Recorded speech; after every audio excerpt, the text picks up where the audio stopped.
L'ouverture de l'enquête aurait été décidée à l'insu de l'administration de Joe Biden. C'est en tout cas ce qu'affirment certains responsables israéliens. Selon eux, la Maison-Blanche ne serait pas impliquée dans cette décision et le sommet de l'État n'aurait pas été mis au courant. Tom Niles, l'ambassadeur des États-Unis en Israël, lui aussi, ne connaissait pas l'existence de cette enquête.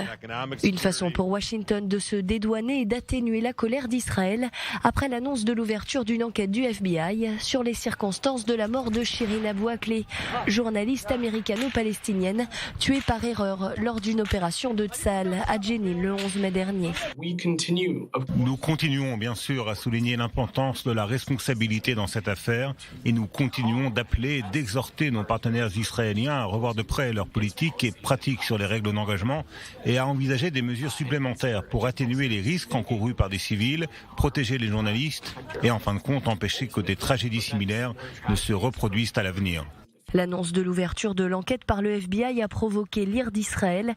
Hier, Lapid, le Premier ministre sortant, et son ministre de la Défense, Benny Gantz, avaient assuré qu'Israël ne coopérerait pas dans cette nouvelle enquête. La raison, l'investigation de l'armée israélienne a rendu son rapport, affirmant que le tir mortel de Shirin Abu Akleh provenait de Tsahal.